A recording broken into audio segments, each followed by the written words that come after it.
That's hot.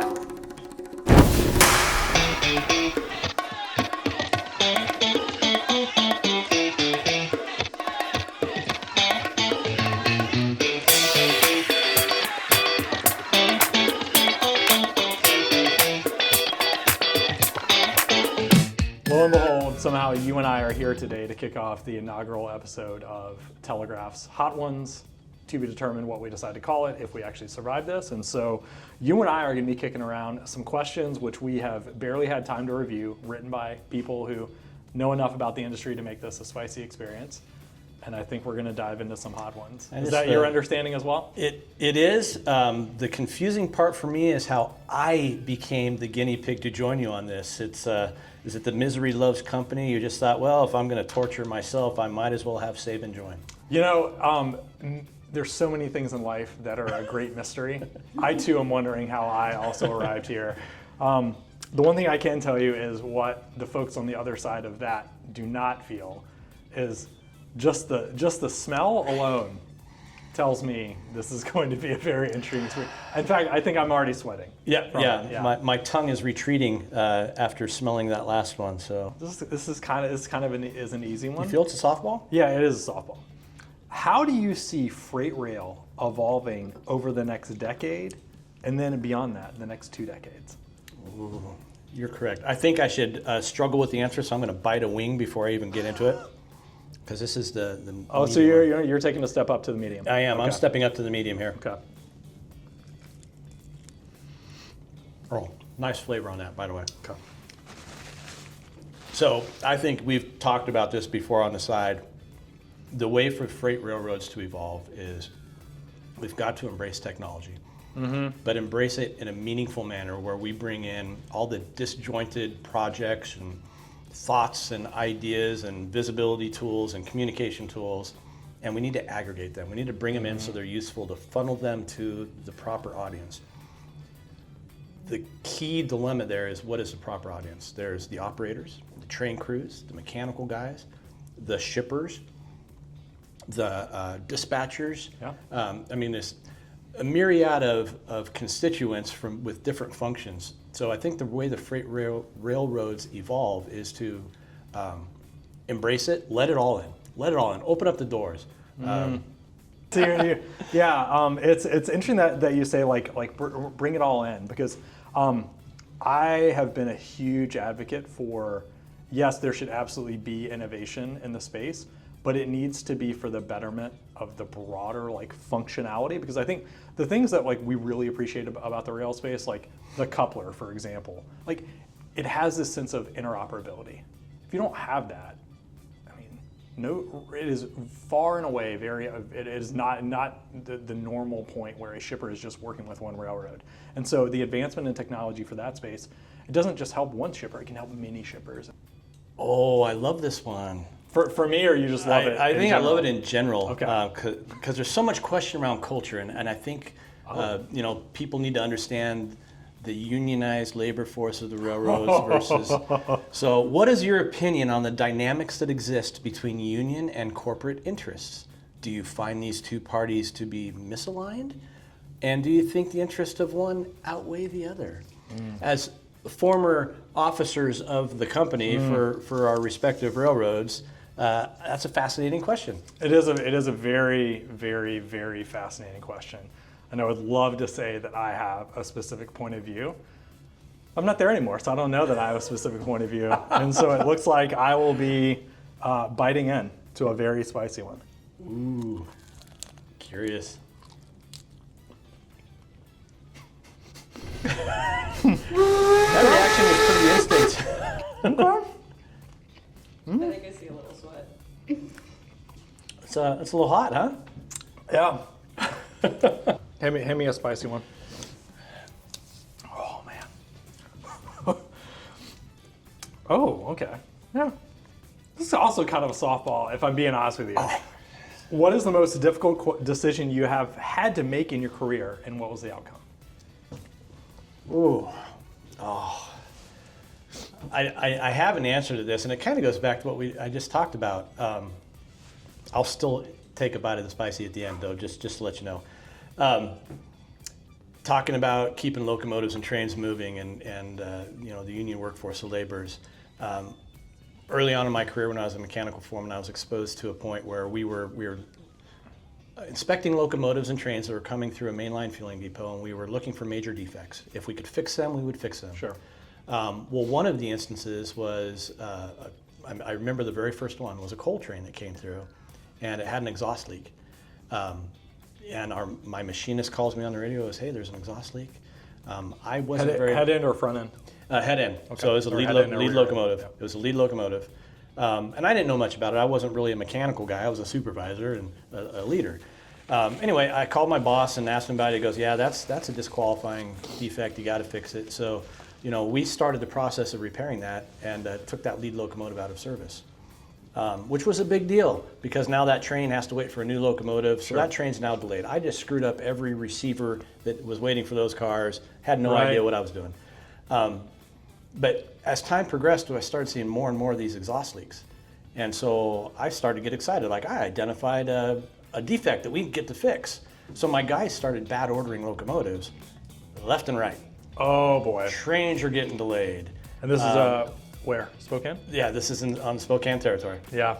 And I got a phone call from, make the story short, I got phone calls from very high up saying, what in the are you doing to my railroad? Right. All right. Take a bite. Let me know how that feels. All right, I put a little more on this one, so I'm gonna try it. Oh boy. A little sweet at the front. Oh, there's the heat. There it is.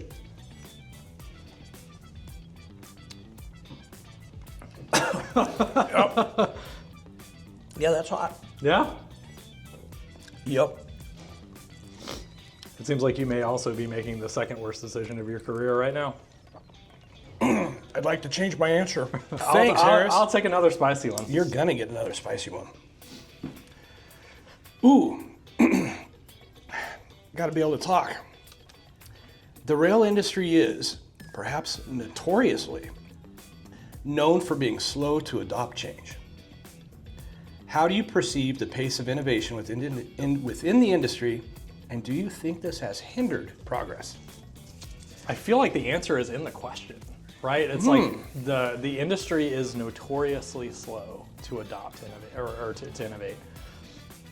I think the best way to kind of like answer that is yes, absolutely. I think there are areas where you can say they've adapted very quickly, especially around safety measures. But I don't think anybody thinks of freight rail as being pushing the envelope of being easier to use or more innovative than another mode of transportation. And that's it. And I think I don't know that there are many people that would argue that. PSR. Oh, here we go. Good or bad? Here we go. All right, a sip of milk so I can tee this one up. Precision scheduled railroading. 3 key words there and some opposition. Precision, you go that way or this way. Precision means go and gather those exact cars, build that exact train, do it within a box, kick it out the door, right? Scheduled, do it all on time on a specific slot. That's where PSR starts to break down for me. You have so many variables, weather, crews, other traffic, offloaders, receivers, transloaders, crossings, Yeah, sure. traffic. Sure. Yeah. So many different things that affect that. The scheduled part of PSR is set up to fail right out of the gate. And then railroading. Railroading is a game of adjust to the day. Every day is a little different, adjust to the situation. So to me, PSR is not effective. I think it's directionally a good idea. I think the way it's executed is the key to its success or failure.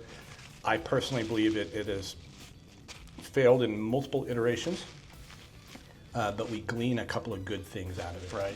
Do you think it was better for the investors, better for the operations, better for shippers? Like, how do you kind of think about Better that? for the investors, obviously, because it affects a couple of the key metrics. OR, you Sure. get the velocity metrics depending on where you're measuring. Right? Yeah. It has a really dynamic effect on the people.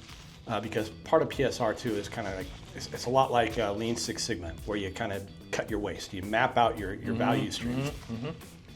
So there's a people impact, and what I see in the railroad industry over the last many years that we've implemented PSR is kind of a repeat of the same thing over and over again. We shed a bunch of marketing people and we focus on operations.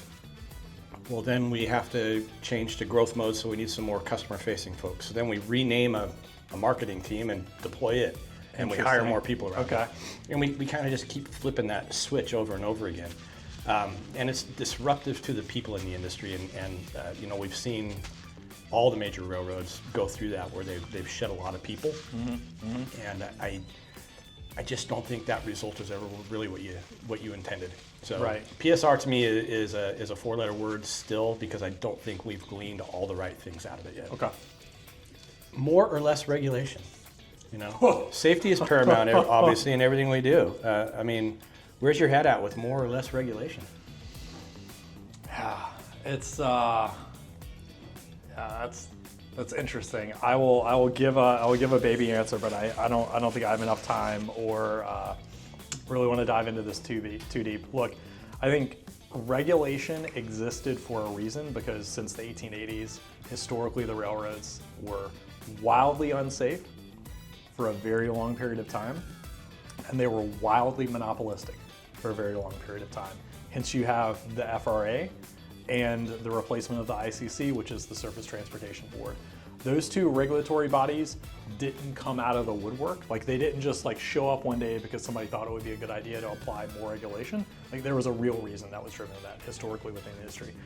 I think the industry has struggled to shake some of the impression that you only have a handful of actors that may be participating in a market, and they may be participating in a way that seems a little abrasive to the customers. Yeah, I'm about to say, from a shipper's perspective, don't you think that they're going to say that it's still a monopoly? It's still a monopolistic approach. I don't have a choice. It's the track that serves my spot.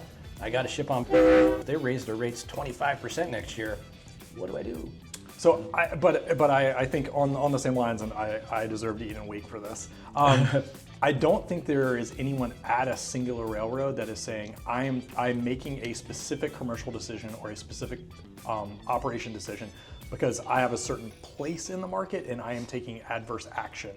I think that they just exist in a position that win, lose, or draw, they're kind of the only game in town. And I hate that for the rail side of it, because I'm a railroader, but I also hate that for what the shipper perspective is. And so, because I really gave a lot of a non-answer there, I think I'm going to go after this extra hot one. Well, I'm going to throw in a shameless plug there too. I think one of the answers around the monopolistic and the thought process of adding more regulation is, let's embrace short lines, embrace industrial parks that have access to multiple carriers. I love that. One of the fantastic aspects of short lining is they can interchange with multiple Class 1s. Look at the PTRA down in Houston, Texas. Yeah. They interchange with 5 Class 1s. Yeah, great line. The NOPB, same thing. It makes those ports, those terminals, those geographies so appealing to shippers. It attracts business, it attracts growth, because now they have options. Right. Industrial parks. BN and UP have done a couple industrial parks throughout the years where UP might access one side and BN might access the other. Dual served is the phrase. Dual served to me is, that's what the railroad needs to avoid further discussion in the mainstream around regulation and monopolistic habits. That to me is, it's going to promote growth, and it's going to kind of curb some of that conversation. Yeah. Okay. All right. Go for it. That is all you, big dog.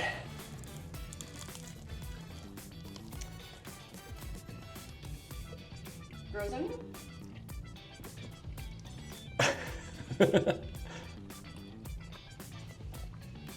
No? I don't know what's okay.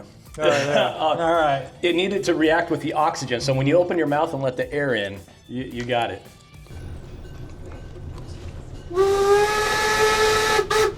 Here we go. All right. Hang on. It's hard to form a sentence after eating that hot one, isn't it? That is really starting to come in now. Okay. California has been leading the charge when it comes to green locomotives, with regulation requiring zero-emission locomotives to be fully in use by 2030. We're like 5 years away. Do you agree with this? And how do you think the requirement will affect the broader industry? There's sweat. I see sweat. Yeah. He's happy you didn't get that question. It's man, it's very similar to the regulatory question. Do I agree with the zero emission locomotive initiatives? I'm going to say yes. I think it's the right thing to do. We've proven that it can be done with all the iterations of, the diesel particulate filters, the emissions measurably and markedly getting lower and lower over the years. The part I get caught up on is kind of an arbitrary deadline. Sure. The fact that it precludes some growth. Short lines aren't going into California because they can't afford the locomotives to meet those requirements. Right. So now, California it's class ones. Your class one service, a short line, unless they're already there and already part of that package, just can't afford to start up there and get into that. So it's prohibitive. I'm a fan of green energy. I'm a fan of sustainable development. I'm a fan of doing right by the environment. I'm not a fan of mandates and arbitrary deadlines. Okay. And I'll leave it at that. And that was kind of a half-assed answer. So I'll join you, Harris.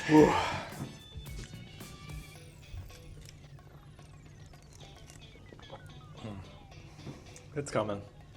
Just Shoot. just ring in. Yeah. Oh, we got a blank piece of paper, so I can ask anything. Right.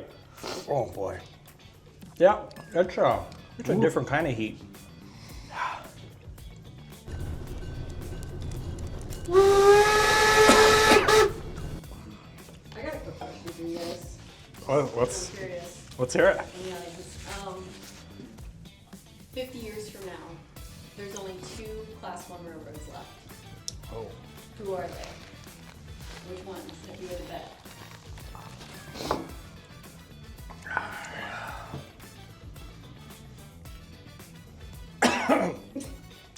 We can't speak right now, so Yeah, I think if I had to take this one, I think it would be CN. Yeah, I think actually CN and CPKC would actually come and eat some lunch, because they've already established themselves as being kind of multi-country and also touching different ports. I think that they would probably be the ones that are in the greatest position to say that they could command and understand how to operate basically a multinational network. even though I can't feel my lips, I'm going to agree with you. That would have been my answer as well. They've got the cross-border process dialed in on the Canadian side. I think we're still waiting to see the fruition of the CPKC and the Mexican cross-border. CN has that east-west captured, and Yep. they dip down. I think as far as established network with the ability to branch and succeed and overtake, I think they're the right answer. Yeah, I would agree. Ooh, another spicy one. There's always a good deal of chatter around the safety of transporting high-risk shipments, particularly hazmat. Do you think that the railroads are doing everything they can to ensure safe operations? Everything they can is kind of a catch there. So we right? actually have a spicy question here, which is Yeah, great. that's spicy. And also, being sensitive to coming off the tales of catastrophic derailments in recent history. I think the railroads are doing everything they know how traditionally. There is a ton of opportunity to grow when it comes to hazmat. I know from firsthand experience that the railroads are taking measures to prevent certain hazardous materials from being problematic, and one way to do that is by price. Let's take TIH, PIH, Sure. toxic inhalation hazards, poisonous inhalation hazards, ammonia. Green ammonia is at the root of evolving green energy initiatives. It can fuel locomotives, it can fuel trucks, it can fuel ships. The development of that is of extreme interest in Europe and elsewhere. It's being shipped between Australia and Japan today. We haven't figured out how to do it safely on the U.S. railroads, freight railroads yet. Because now we have to take into consideration high density urban areas, safety of people and population. And in the United States, we're running out of open territory where we can put, hazardous stuff and not hurt people. And that's where the railroads' heads are at. That's where their focus is at, and I like that. But going back to technology, every derailment is preventable. You got a wild wheel, you got a bearing that's going out. All those things can be predictively taken care of. The technology's already there. Let's deploy it more openly. The railroads brag about how much money they invest in their network every year. Let's break down how much of that is going into the evolution of sensors in safety. The bearing sensors, the wild wheel detectors, all of that stuff. So are they doing everything they can? I'm going to say no. So actually, I think about it in a different way, right? I think you could deploy 5x the hot box and wild wheel detectors, but that only captures that event or the heat of that bearing at a very specific time. At a specific moment, yeah. And that's where I think telematics actually has a huge opportunity to just give you basically condition-based monitoring, which I think that is kind of the next step in the evolution. And candidly, that's not a railroad thing. Yes, the railroad could actually throw out more like capital and put more physical measurements that's going on. But like at the scale that they operate, it's kind of hard to imagine that is actually like the right way to go. I think it's the car owners, the shippers. There is a broader partnership opportunity that if we're truly concerned about there being a release event or on a hazmat shipment, then why don't we go through the process that we've already started and give those pieces of assets, or those assets just in general, like let's give them better monitoring. I think that's actually a step that we could take. And again, like that's not on the railroads to figure it out. It's on everybody that's a participant to help out. Yeah, that's a really good point. Okay, good answer. Sabin, thank you for joining us for what is maybe the first and last episode of Hot Ones here at Telegraph. I really appreciate you diving in, and thanks for the time. Awesome, thanks for having me. This is fantastic and destructive all at the same time. I appreciate it. Yeah, all right, man, good seeing you. Good seeing you.